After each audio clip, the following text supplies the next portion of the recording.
আমরা আজকে এই যৌথ সভা অনুষ্ঠান করেছি। শহীদ প্রেসিডেন্ট জিয়াউর রহমান বাংলাদেশের রাজনীতির ইতিহাসে শুধু একজন ব্যক্তি ছিলেন না, বা শুধু একজন প্রেসিডেন্ট ছিলেন না, তিনি ছিলেন এক অনন্য নেতৃত্ব, এবং তার নেতৃত্বের কারণেই, তার সঠিক সিদ্ধান্তের কারণেই বাংলাদেশের মুক্তিযুদ্ধ শুরু হয়েছিল। এই ক্ষণজন্মা মানুষটি তার জীবনের অতি অল্প সময়ের মধ্যে যে কদিন তিনি রাজনীতি করার সুযোগ পেয়েছেন, সে অল্প সময়ের মধ্যেই গোটা বাংলাদেশের চেহারা তিনি বদলে দিয়েছিলেন। তিনি একটা আবদ্ধ ভ্রান্ত সমাজতান্ত্রিক রাজনীতির যে ব্যবস্থা, সেই ব্যবস্থা থেকে, যে রাষ্ট্র কাঠামো, সেই ব্যবস্থা থেকে তিনি বাংলাদেশে একটা মুক্ত সমাজ, গণতান্ত্রিক সমাজ ব্যবস্থা প্রতিষ্ঠা করবার সূচনা করেছিলেন। শহীদ প্রেসিডেন্ট জিয়াউর রহমান এই অল্প সময়ের মধ্যে যে অর্থনীতি, একটা বদ্ধ অর্থনীতি ছিল, তার কিছুদিন আগেই আওয়ামী সরকারের আমলে দুর্ভিক্ষ হয়েছিল এবং অভাব অনটন দুর্নীতি চরম পর্যায়ে গিয়েছিল, সেইখান থেকে তিনি বাংলাদেশকে টেনে তুলেছিলেন ওই অল্প সময়ের মধ্যেই একটা প্রতিশ্রুতিশীল সম্ভাবনাময় অর্থনীতি হিসাবে। তিনি সেই আবদ্ধ সমাজতান্ত্রিক, ভ্রান্ত সমাজতান্ত্রিক ধারণা থেকে বাংলাদেশকে একটা মিশ্র অর্থনীতি এবং মুক্ত বাজার অর্থনীতির দিকে নিয়ে এসেছিলেন। এই মহান ব্যক্তির দূরদৃষ্টির কারণেই বাংলাদেশের মানুষ, তারা দেশের বাইরে গিয়ে কাজ করে তারা দেশে তাদের যে বৈদেশিক মুদ্রা অর্জন করে সেটা পাঠাতে শুরু করেছিল। এই দূরদৃষ্টি সম্পন্ন নেতার, তার দূরদৃষ্টির কারণেই এই দেশে গার্মেন্টস যে শিল্প, সেই শিল্পের সূচনা হয়েছিল। শিক্ষা খাতে, স্বাস্থ্য খাতে, একই সঙ্গে কৃষি ও শিল্প খাতে একটা বিপ্লব শুরু হয়েছিল। মাত্র 3.5 বছরে তিনি এই বিপ্লব সূচনা করেছিলেন এবং তার ফলও পেয়েছিলেন। যে দেশটিকে বলা হতো তলাবিহীন ঝুড়ি, সেই দেশটি এখন একটি, তার নেতৃত্বের কারণে আজকে একটা সম্ভাবনাময় দেশের সামনে দেশ রাষ্ট্রে পরিণত হওয়ার সেই সুযোগ সৃষ্টি হয়েছে। তার শাহাদাতকে আমরা কখনোই খাটো করে দেখতে পারি না, বা একটা সাধারণ ঘটনা মনে করি না। একটা গভীর চক্রান্তে বাংলাদেশকে সম্পূর্ণভাবে একটা পরনির্ভরশীল নেতৃত্ব সৃষ্টি করার কারণেই সেদিন সেই মহান ন্যাশনালিস্ট লিডার, জাতীয়তাবাদী নেতা, যিনি মাথা উঁচু করে বাংলাদেশের মানুষকে দাঁড়াবার অনুপ্রাণিত করেছিলেন এবং দাঁড়ানোর সুযোগ করে দিয়েছিলেন, সেই নেতা শহীদ জিয়াউর রহমানকে হত্যার মধ্য দিয়ে তারা সেই সম্ভাবনাকে বিনষ্ট করেছে। আমাদের ভুলে গেলে চলবে না যে শহীদ প্রেসিডেন্ট জিয়াউর রহমান তার শাসনামলে তিনি প্রথম মধ্যপ্রাচ্যের সঙ্গে সেই সম্পর্ককে সুদৃঢ় করেন। তার চীনের সঙ্গে তার সম্পর্ক আবার নতুন করে স্থাপিত হয় এবং সেই সম্পর্ক পরবর্তীকালে বাংলাদেশের অর্থনীতিতে অনেক বড় অবদান রাখে। তিনি একদিকে পশ্চিমা বিশ্ব, অন্যদিকে প্রাচ্য এবং প্রাচ্যের যে একটা নিজস্ব সম্পর্ক তৈরি করেছিলেন, এটা শহীদ প্রেসিডেন্ট জিয়াউর রহমানের দ্বারাই সম্ভব হয়েছিল। আমাদের এখনও মনে আছে যে শহীদ প্রেসিডেন্ট জিয়াউর রহমান তখন অতি অল্প সময়ের মধ্যে গোটা বিশ্ব রাজনীতিতে একটা অবস্থান করে নিয়েছিলেন, যার ফলে তাকে ইরান ইরাকের যে যুদ্ধ, সেই যুদ্ধের মধ্যস্থতাকারী হিসাবে তাকে সেদিন দায়িত্ব দেওয়া হয়েছিল।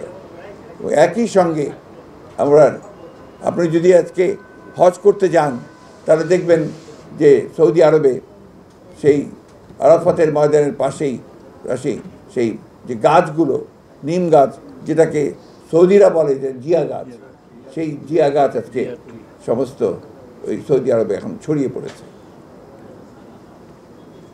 আমেরিকাতে প্রেসিডেন্ট জিয়ার নামে শিকাগো শহরে রাস্তার নাম দেওয়া হয়েছিল।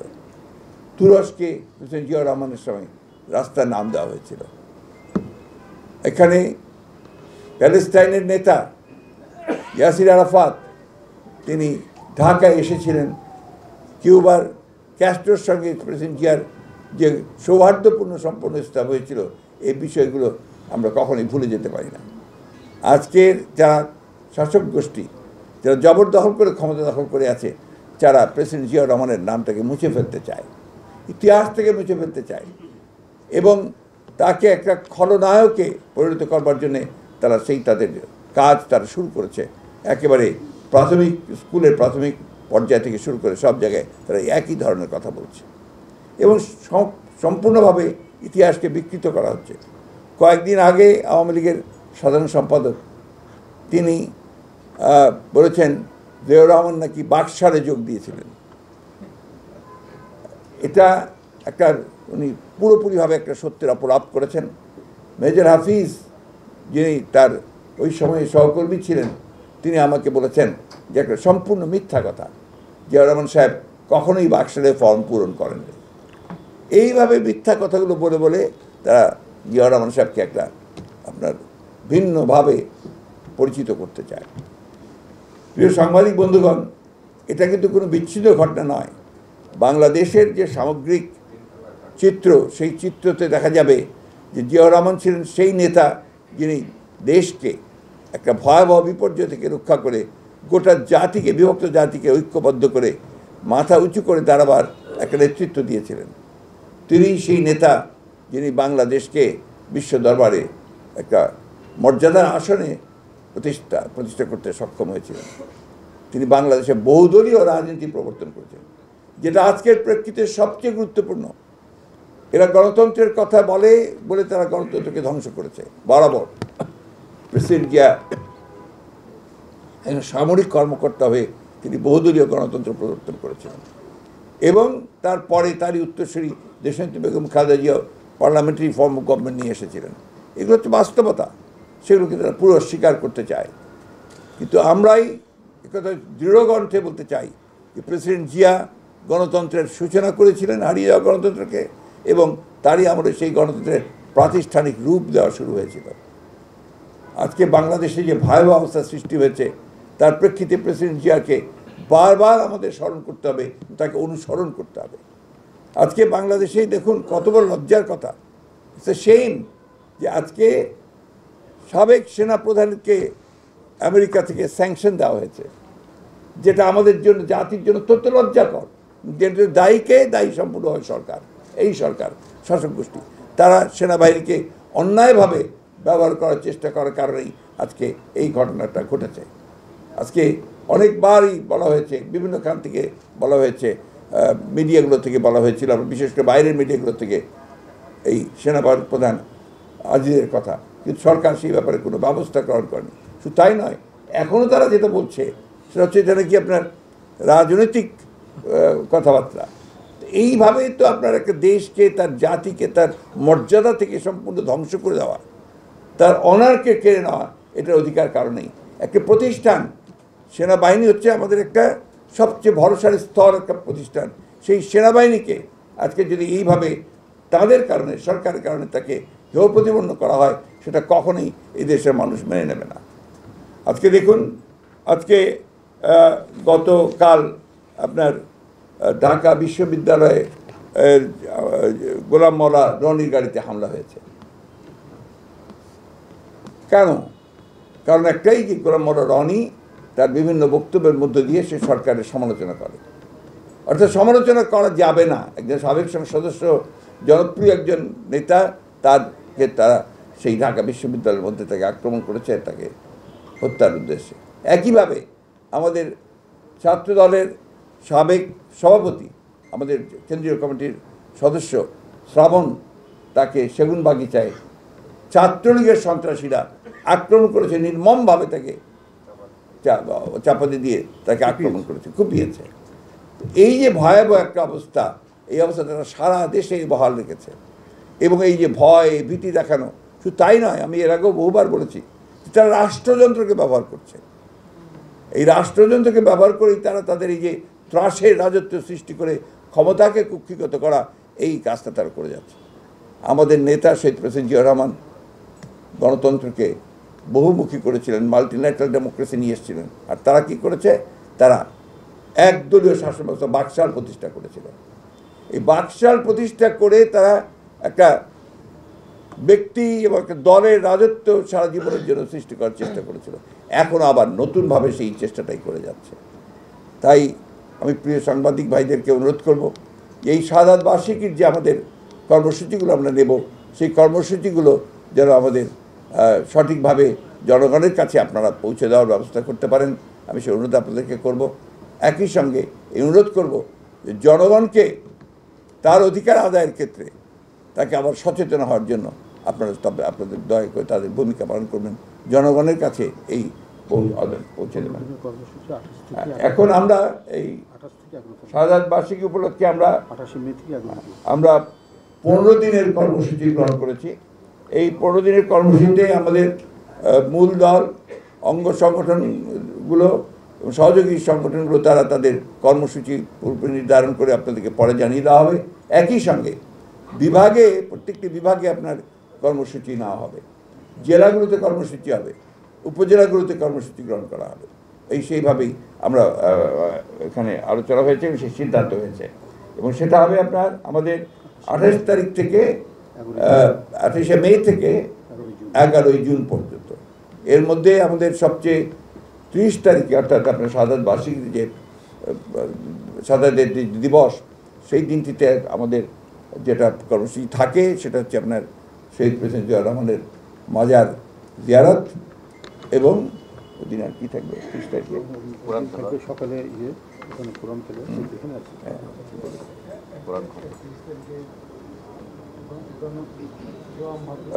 ইতিমধ্যে পোস্টার প্রকাশ করা হচ্ছে আমাদের মূল দল এবং অন্যান্য আপনার অঙ্গ সংগঠনগুলোর পক্ষ থেকে, এবং সংবাদপত্র, অনলাইন পত্রিকা, ক্রয়পত্র ছাপানো হবে, অঙ্গ উদ্যোগে আলোচনা পোস্টার হবে। আর আপনার 30শে মেতে সকাল 6টায় নয়াপল্টনের কেন্দ্রীয় কার্যালয়ে এবং সমস্ত জেলাগুলোর কার্যালয়ে দলীয় পতাকা অর্ধনমিতকরণ ও কালো পতাকা উত্তোলন করা হবে। সকাল 10:30টায় দলের নেতৃত্ববৃন্দ সহ সকল পর্যায়ের নেতারা শহীদ প্রেসিডেন্ট জিয়া রহমানের বীরত্তমের যে মাজার, সেই মাজারে তারা পুষ্প অর্পণ করবেন এবং ওখানে জিয়ারত করবেন, এবং সেখানে ওলামা দলের উদ্যোগে মাজার প্রাঙ্গণে দোয়া মাহফিলে শরীক হবেন। সকাল থেকে নয়াপল্টন বিএনপি কার্যালয়ের সম্মুখে ড্যাবের উদ্যোগে ফ্রি মেডিকেল ক্যাম্প ও বিনামূল্যে চিকিৎসা সেবা প্রদান করা হবে। এরপরে আমাদের মহানগর উত্তর ও দক্ষিণের উদ্যোগে আপনার দুস্থদের মাঝে আপনার রান্না করা খাবার এবং অথবা কাপড়, খাদ্য সামগ্রী, এগুলো আপনার বিলি করা হবে। এই দিবসটি উপলক্ষে ছাত্রদলের উদ্যোগে জাতীয় প্রেস ক্লাবে সারাদিন ব্যাপী আলোকচিত্র প্রদর্শনী, প্রেস ক্লাব না পাওয়া গেলে অন্য কোনো জায়গায় এটা করা হবে। হ্যাঁ, আর 31 তারিখে আপনার গণদোয়া হবে আমাদের এই পার্টি অফিসের সামনে, বাদ জুমা। আমি অনুরোধ করব যে এখানে আমাদের সংগঠনের প্রত্যেকটি সদস্য এবং আমাদের যাত্রা এবং জনগণকে যেন সেখানে উপস্থিত হয়, সেইভাবে আমি আহ্বান জানাচ্ছি। হ্যাঁ, আচ্ছা, তো এইগুলো আপনারা, আমি যেটা বলেছি যে আপনার আমাদের অঙ্গ সংগঠনগুলো, অন্যান্য সংগঠনগুলো আপনার এই কর্মসূচিগুলো তারা আমাদের দপ্তরের সঙ্গে বসে চূড়ান্ত কর্মসূচি গ্রহণ করবে। অনুরূপভাবে বিএনপির উদ্যোগে শহীদ প্রেসিডেন্ট জিয়া রহমানের 43তম শাহাদাত বার্ষিকী উপলক্ষে সারা দেশে জেলা ও মহানগরী সহ সকল ইউনিট এবং উক্ত ইউনিট সমূহের অধীনস্থ সকল ইউনিট কার্যালয়ে 30 মে ভোর 6টায় সকাল পতাকা অর্ধনমিতকরণ ও কালো পতাকা উত্তোলন, নিজ নিজ এলাকার সুবিধা অনুযায়ী আলোচনা সভা, দোয়া মাহফিল, দুস্থদের মাঝে কাপড়, রান্না করা খাবার বিতরণ করার কর্মসূচি পালন করা হবে। 29 তারিখে আলোচনা সভা এবং 29 তারিখে আমাদের কেন্দ্রীয় আলোচনা সভা ইঞ্জিনিয়ার্স ইনস্টিটিউটে। ধন্যবাদ। জি, সময় দুপুরের পরে এটা আমরা লিখিত আকারে গোটা কর্মসূচিটা প্রেসে পাঠাই। এটা পুরো কর্মসূচিটা প্রেসে যাবে এবং বিবৃতিগুলো যাবে।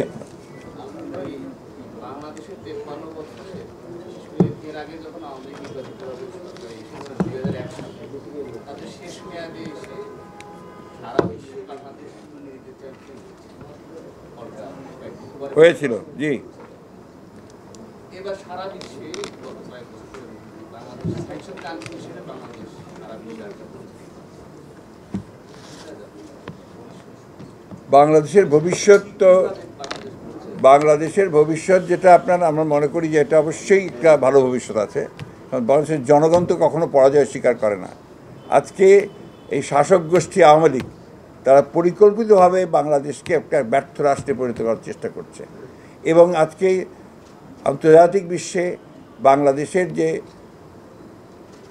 গণতন্ত্রের সূচকে যে অবস্থানে গিয়ে পৌঁছেছে, আপনার দুর্নীতির ব্যাপারে যে অবস্থানে গিয়ে পৌঁছেছে, সেটা অত্যন্ত ন্যাক্কারজনক এবং দুঃখজনক। দেশের মাথা নিচু হয়ে আসে, কিন্তু বাংলাদেশের জনগণ আন্দোলনের মধ্য দিয়ে এদেরকে পরাজিত করে নিঃসন্দেহে একটা জনগণের সরকার প্রতিষ্ঠা করবে এবং জনগণের যে সুশাসন সেই ব্যবস্থা তারা করবে। আমরা তো দেখলাম র্যাবের যে সমস্ত কর্মকর্তার উপরে আপনার নিষেধাজ্ঞা আসলো, তারা তো কোনো শিক্ষা নিলেন না, এবং আপনার পুলিশ বাহিনীর তারা আইজিও হলেন, তাদের মধ্যে একজন আপনার আইজিও হয়ে গেলেন, এখনও বোধহয় আইজি আছেন। তো ওটা কতটুকু ইম্প্যাক্ট প্রভাব এদের উপরে পড়ে এটা আমার ধারণা নাই। এই জন্য নাই যে এই ধরনের সরকারগুলো যারা আপনার গায়ের জোরে দখল করে রাষ্ট্রকে ব্যবহার করে, এই বাহিনীগুলোকে ব্যবহার করে ক্ষমতায় টিকে থাকে, তারা তাদের ক্ষমতায় থাকাটাকে চূড়ান্ত করবার লক্ষ্যে তারা এই বাহিনীগুলোকে এইভাবে ব্যবহার করে। এটা বাংলাদেশের জন্য তো আমি আগেই বললামই এখন আপনার, যে এটা একটা চরম একটা দুর্ভাগ্য, আনফর্চুনেট শুধু নয়, এটা লজ্জার কথা, এটা সেম। কিন্তু এখান থেকে তো আমাদের বেরিয়ে আসতে হবে। কি দায়ী তো সরকার, সেটা তো বললামই। আমি আগেই বলেছি যে এটার জন্য দায়ী সম্পূর্ণভাবে এই শাসক গোষ্ঠী সরকার, তারাই তাদেরকে কাজে ব্যবহার করেছে। সেই জন্যই আপনারা এদেরকে সরিয়ে দেওয়া ছাড়া, জনগণের সরকার প্রতিষ্ঠা ছাড়া কোনো বিকল্প নেই, ওটাই একমাত্র পথ। এই ইলেকশনটা নিয়ে আমি তো জনগণের মধ্যে কোনো আপনার মানে প্রতিক্রিয়া দেখি না, এবং কোনো কেউ লক্ষ্য করছে না যে কোথাও ইলেকশন হচ্ছে, এটা আপনার কোথাও দেখছি না। এবং এই আপনারা এই মিডিয়ার কিছু কিছু দেখছি আপনার প্রত্যেক দিন এটাকে বাঁচিয়ে রাখার চেষ্টা করছেন, ইলেকট্রনিক মিডিয়াতেও, আপনার প্রিন্টিং মিডিয়াতেও। এছাড়া কিন্তু জনগণের কোথাও, বাংলাদেশের কোথাও আপনার এটা নিয়ে কোনো কথাবার্তাও নেই, কোনো আলোচনাও নেই, কারণ ইলেকশন ব্যবস্থাটার উপরেই তো মানুষের আস্থা চলে গেছে। ওটা এই সরকার সেটা করেছে এবং সাকসেসফুলি করেছে। এই জায়গাগুলো কিন্তু আমাদেরকে রিকভার করতে হবে। আজকে দুর্ভাগ্য আমাদের যে আমরা দেখি, খুব কষ্ট হয়, আপনার কিছু মনে করবেন না আপনারা, আমাদের কিছু কিছু মিডিয়া আছেন যারা সরকারের সমালোচনা করেন না, হয়তো ভয়ে করেন না, অথবা আপনার বিভিন্ন কারণে করেন না, কিন্তু বিএনপির সমালোচনা করতে তারা একেবারে সিদ্ধহস্ত, খুঁজে খুঁজে বার করছেন কোথায় কী প্রবলেম আছে না আছে। এগুলো জাতির সামনে কিন্তু সেটা কোনো সমস্যা না। জাতির সামনে সমস্যা হচ্ছে এই সরকার, এই শাসক গোষ্ঠী। এখানে কিন্তু আমি মনে করি এটা কোনো আপনার হাস্যকর ব্যাপার নয়। আমার গোটা জাতি আজকে ধ্বংস হয়ে যাচ্ছে, গোটা জাতির আত্মা তারা ধ্বংস করে দিয়েছে, এটাকে বিক্রি করে দিয়েছে দেশটাকে, এবং এটা একটা পরনির্ভরশীল নতজানু রাষ্ট্রে পরিণত হচ্ছে। আজকে গোটা জাতিকে তারা, আপনি খুব ভালো করে জানেন যে কীভাবে ঋণের বোঝা চাপিয়ে দেওয়া হয়েছে। আজকে তাদের তথাকথিত উন্নয়নের নামে গোটা মানুষদের উপরে যে ঋণের বোঝা চাপানো হচ্ছে, জিনিসপত্রের দাম যে বাড়ছে তাদের ব্যর্থতার কারণে, মানুষ যাবে কোথায়? এবং এইটা আপনার আলটিমেটলি যেটা হতে হবে সেটা হচ্ছে যে এই দেশের মানুষ অবশ্যই রুখে দাঁড়াবে, এটার কোনো বিকল্প নাই।